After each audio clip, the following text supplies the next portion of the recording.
What's up, cyber and crypto brothers and sisters? Hope everybody's having a great week so far. Today is Wednesday, February the 12th of 2020. This is episode 102 of the Cybersecurity and Cryptocurrency Podcast. I'm your host, Eric English. All the views and opinions expressed on this podcast are solely my opinions and do not reflect that of my employer. If you want to follow me on Twitter, I'm at CyberCryptoGuy. Hey, how about that Bitcoin, huh? Pretty sweet. If you haven't seen the price jump over the last few days, it's been pretty nice for Bitcoin. So we're going to talk about that a whole lot today. I feel like I've been neglecting the cryptocurrency side of this podcast a little too much. So we're going to lean heavy on that for this podcast. So definitely going to talk about the Bitcoin prices. Also going to talk about Ethereum 2.0, when that's finally going to come out. We're also going to talk about, there's a crossover story here. There's a new hacker group, not really a new hacker group, but a hacker group called Outlaw. So we'll talk about what they're doing now to mine for Monero. We're also going to talk about Coinbase and what they recently said about Bitcoin and what's going to happen to it in the next 90 days. And the last thing in crypto, we're going to talk about the Bitcoin price as it relates to the coronavirus. And I'll touch briefly too on Facebook Libra, just to give a quick update there. On the cybersecurity side of things, we'll get an update on the Bluetooth vulnerability for Android devices. Also talk about yet another database leak. Probably the biggest news over the last few days has been about the Equifax breach. Apparently they're saying that 4 members of the Chinese military were the ones responsible for the Equifax breach. So they have been charged. And that's an ever-evolving story, so we'll see what comes out of that, but we'll talk about that as well.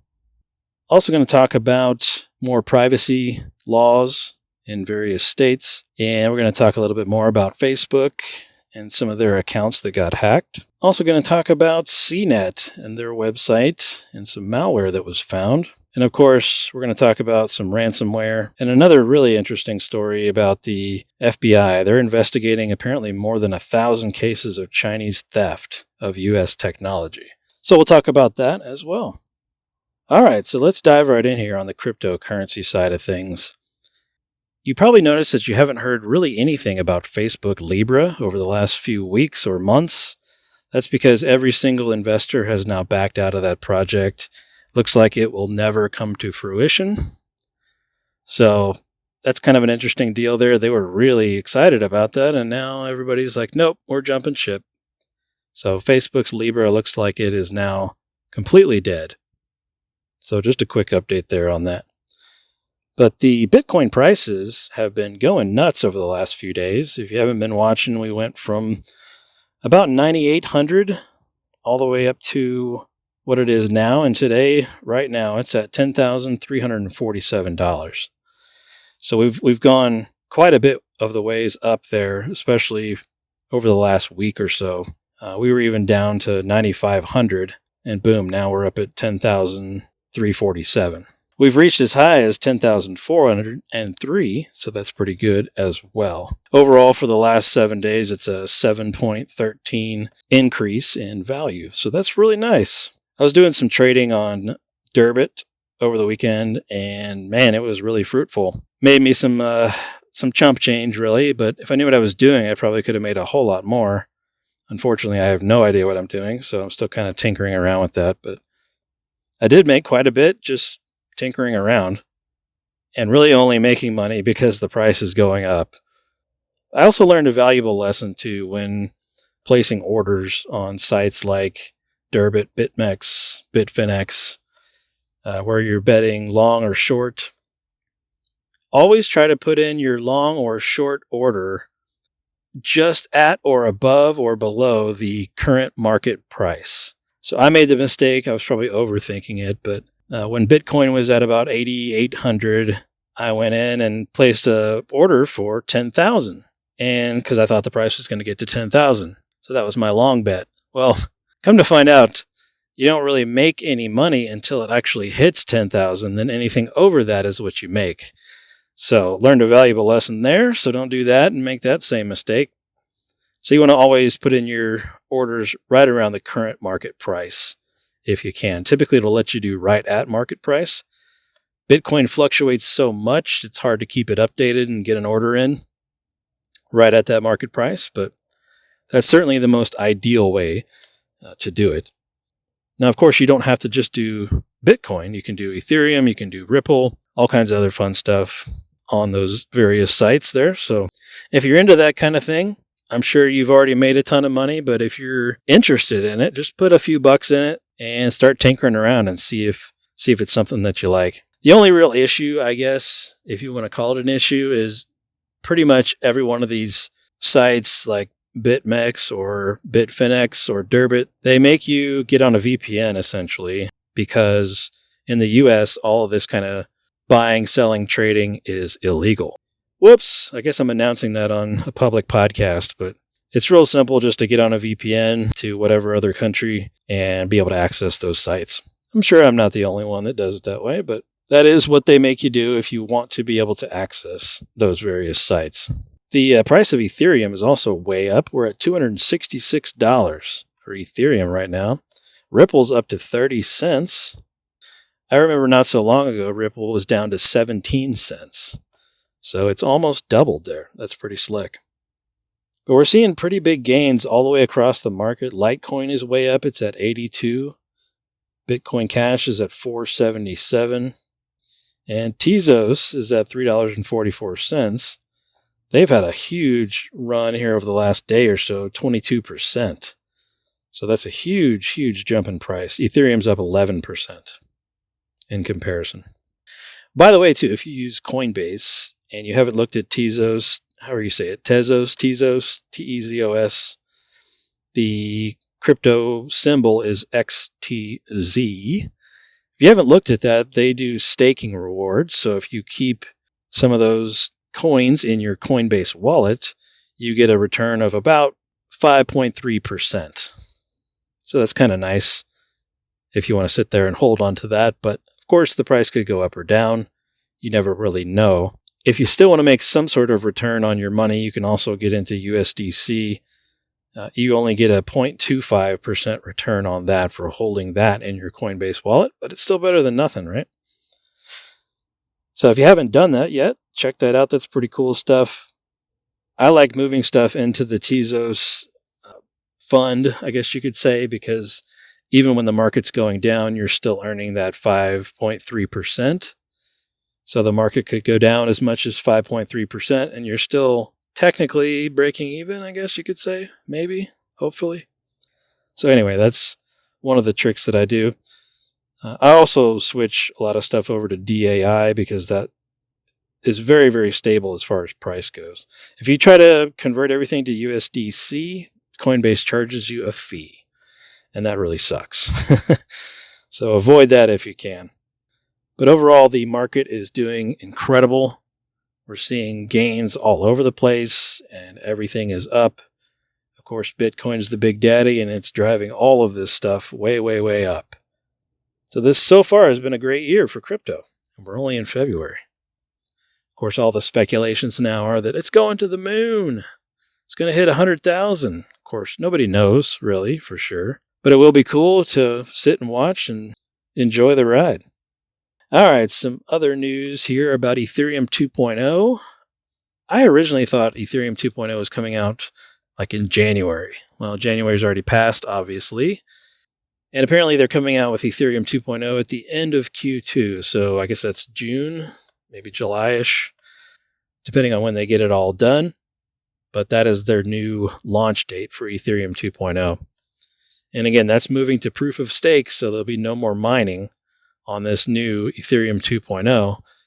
You'll just be doing staking, which is just holding those coins in your wallet. Similar to what Tezos does.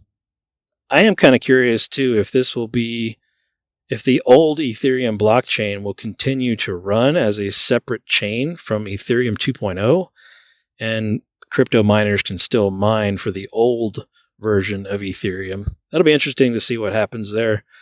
I don't know one way or the other, unfortunately, but certainly be cool to see what happens here coming up in the next few months. All right, there's a hacker group out there called Outlaw, and they are back to targeting American businesses again with crypto mining malware. They're also targeting Europe as well. But Trend Micro reported that the Outlaw Group has begun infiltrating Linux-based enterprise systems. And they're doing that to hijack computer power and mine for Monero, of course, because Monero is anonymous. Monero is probably the only well-known crypto that is truly anonymous because the blockchain ledger is not public and nobody can see it. So it truly is private. So that's why all the bad guys use Monero, because you can't trace it back to them in the long run. So apparently this Outlaw Group is nothing new. They apparently just kind of ramped up their operations again here recently. But they're saying basically that this new and improved malware can also hunt down and kill existing mining bots and potentially even their own mining bots to reinfect it with this new one. So that's kind of a crossover story between cyber and crypto there. But they're specifically targeting Linux-based systems. I thought that was interesting more than anything because typically most people target Windows. The Outlaw Group also, they used to target Internet of Things devices, but apparently now they're trying to get more into the Linux side of things. So if you have any Linux systems that are externally facing or even just internal, I want to keep an eye out on those a little bit more than normal and watch that CPU usage. Make sure that you don't get an infection from these guys. Also wanted to talk briefly about the Brave browser. If you haven't used the Brave browser yet, I highly recommend just checking it out at least. It allows you to use what they call BAT tokens. That is the Brave cryptocurrency. It's based on the Ethereum blockchain. And it's basic attention tokens. And essentially, Brave browser by default blocks all advertisements and videos and pop-ups and things like that. And to be able to still pay the websites for advertising dollars, you can contribute BAT tokens to that website, depending on what it is and if they accept it, instead of watching all their ads. So it's a cool, very cool product. They're also very heavily into privacy. A lot of people hate the fact that it's built on Chromium, especially privacy enthusiasts. They don't believe that Chromium's safe, and I can totally agree with that. However, Brave takes that code and does a lot of changes to it prior to releasing their browser. And you can even open up a Tor tab in Brave. So they've definitely got a lot of privacy things built into Brave. And their BAT tokens have actually gone up in price quite a bit here recently too. So anyway, if you haven't looked at the Brave browser, check it out. It acts just like Chrome, but it blocks all the ads and stuff. So makes a little bit nicer internet experience when you don't have to look at all those ads. I know most privacy enthusiasts will probably be using Firefox and uBlock Origin and things like that. But I do like the Brave browser. It's pretty slick. So some other crypto-related news. What's interesting is these folks were comparing Bitcoin prices to Asia, and they're panicking over that coronavirus. So it's basically, in a nutshell, it's anytime there's some sort of uncertainty in the government or in that country or whatever, people tend to take out their money and put it into something that is more neutral, I guess you could say, like Bitcoin, that particular government does not control. That way, if something does collapse, they've still got their money, essentially. So that was pretty interesting to see that comparison. I'll post the link to that in the show notes. Also, too, this was a few days ago now, but the Bitcoin charts, we've heard the term golden cross before. That typically means that there's going to be a huge uptick in Bitcoin price.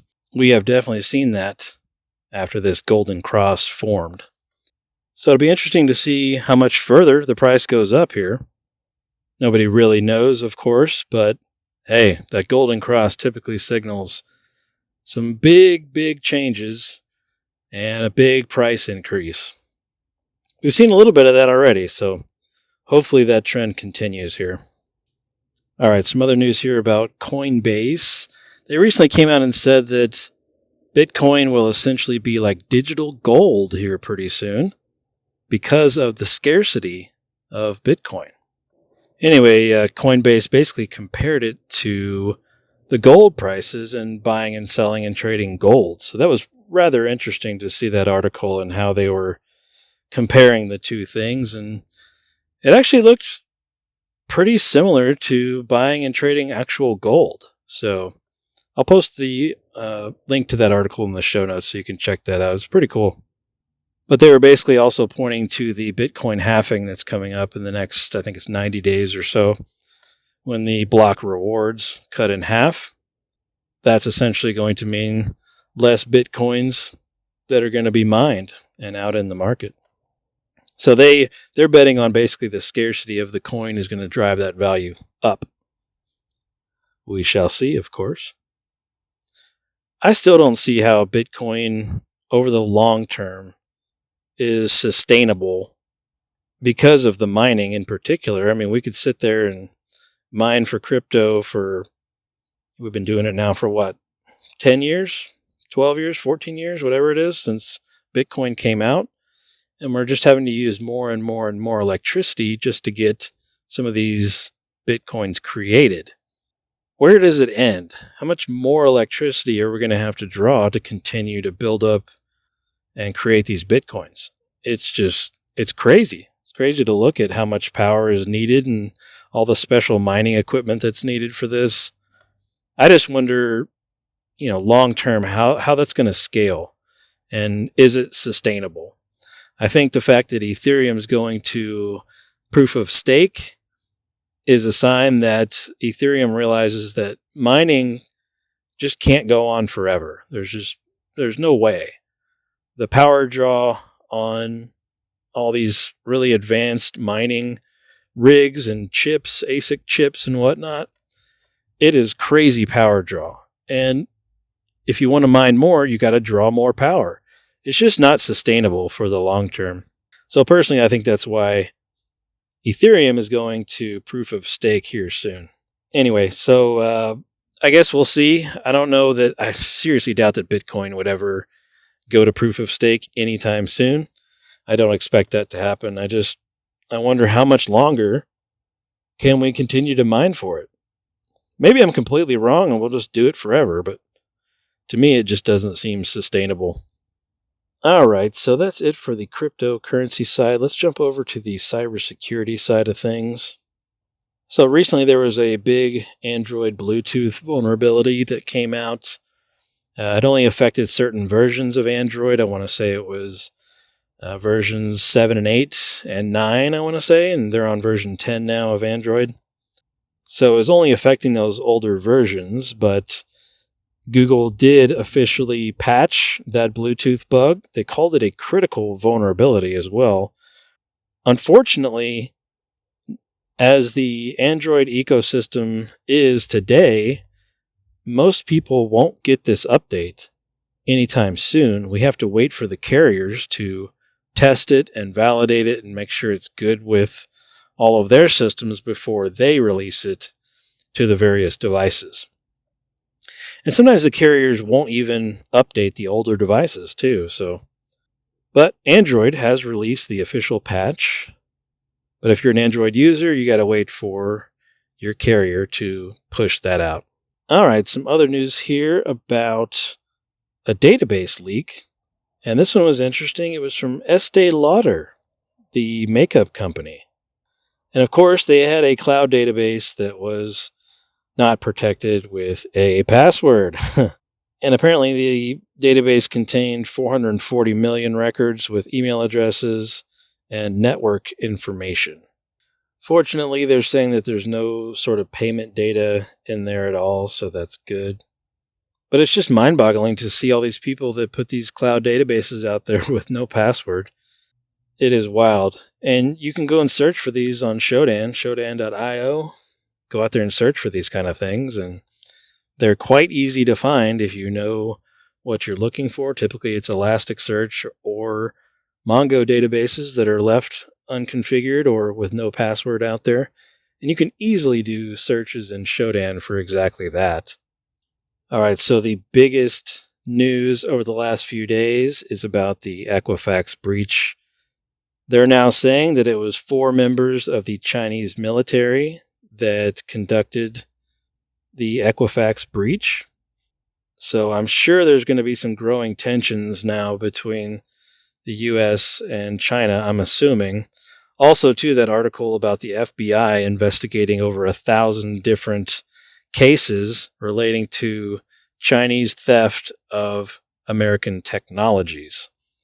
So if any of those 1,000 cases or more are true, found to be true, and they have evidence and they are going to indict more people, I wonder what that's going to do for the tensions between the U.S. and China. Maybe it'll do nothing, but I do kind of wonder if maybe it'll incite some sort of cyber war. Maybe we already are in a cyber war with them. I have no idea. It's above my pay grade, but maybe this will ramp that up and really escalate a cyber warfare with them. We shall see, though. But it's interesting to see how they narrowed it down to these group of 4 people from the Chinese military. So I'll post the link to that in the show notes as well, so you can check that out. All right, on the privacy side of things, Illinois released their own privacy law. So that's just yet another state that you have to worry about. Also, too, because of Illinois' privacy law, they have to, Facebook has to pay $550 million to a bunch of Illinois residents because it violated this new privacy law. Of course, that means you're going to get, $100 or something for these Illinois residents, but I guess that's better than nothing. Speaking of Facebook, Facebook has Twitter accounts, apparently, or a Twitter account and an Instagram account, of course, because they own Instagram. The funny thing is, the hacker group OurMine, the same folks that hacked all those NFL teams' Twitter accounts and whatnot, they hacked Facebook's. So they got control of Facebook's Twitter account and their Instagram account, and basically told them, hey, if you want this back, you need to contact us. So those OurMine folks are taking over quite a bit of social media accounts there. It is shocking because Facebook says they're all about security, and yet here we go. I'm assuming they didn't have multi-factor set up on their Twitter and Instagram accounts. Seems like a no-brainer to have that kind of thing, but especially if you really, truly are concerned about security.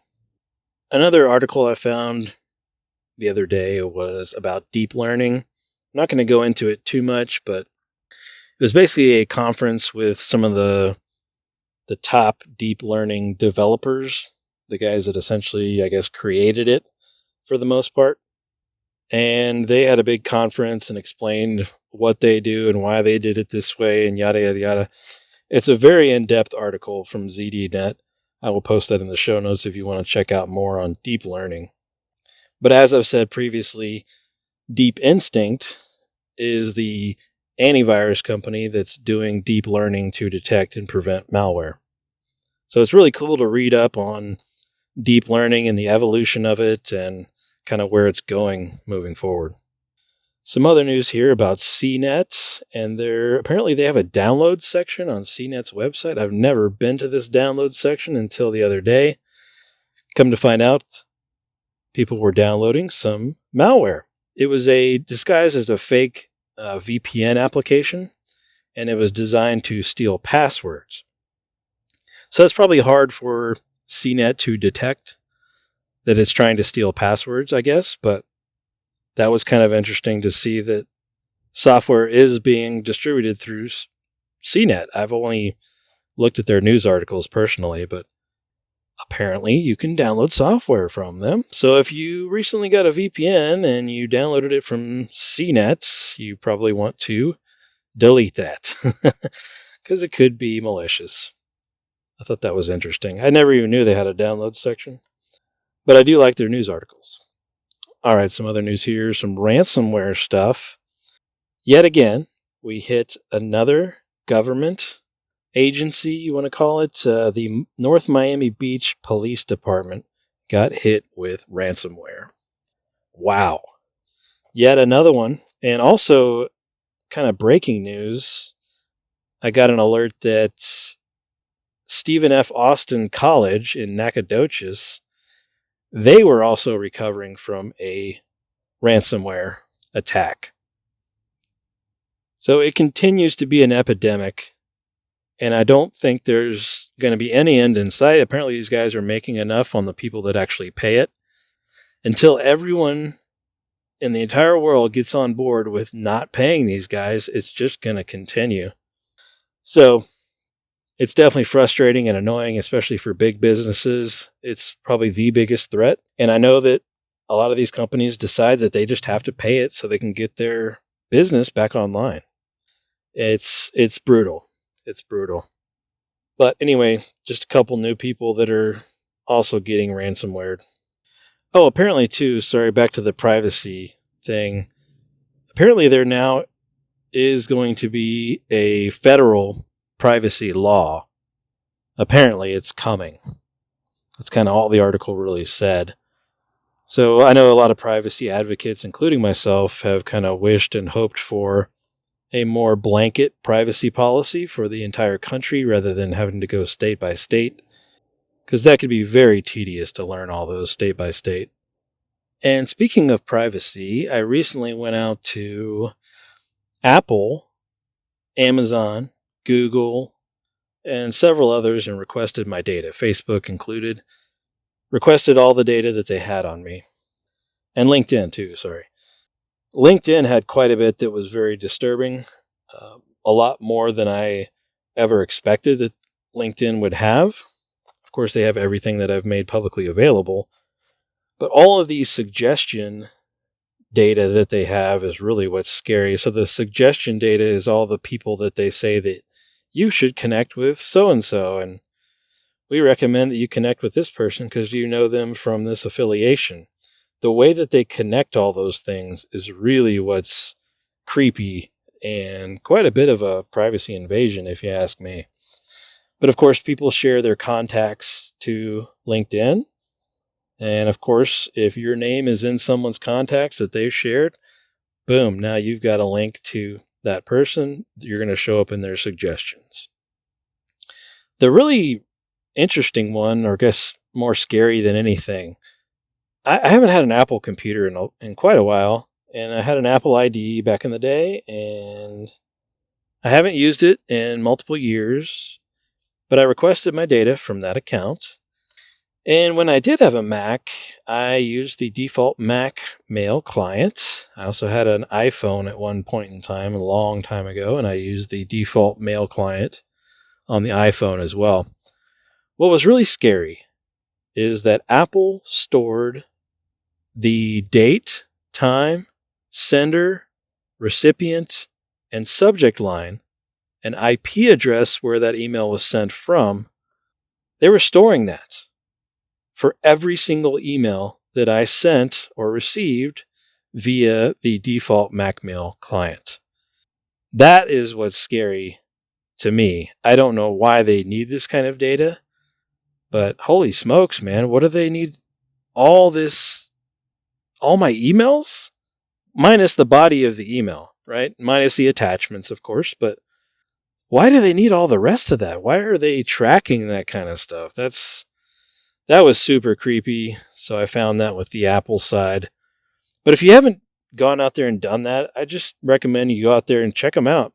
Download your data and just see what you got in there. You may find that, yeah, I expected to see this, like Facebook. I expected to see a lot of that stuff. But LinkedIn and Apple were quite surprising. I've always heard that Apple is super big into privacy, but this made me quite creeped out about Apple. All right, folks, that's all I've got for today. If you want to follow me on Twitter, I'm at CyberCryptoGuy, at CyberCryptoGuy on Twitter. Check me out on there. I retweet a bunch of the articles that we talk about here on the show. Thanks for listening, and we'll talk again soon.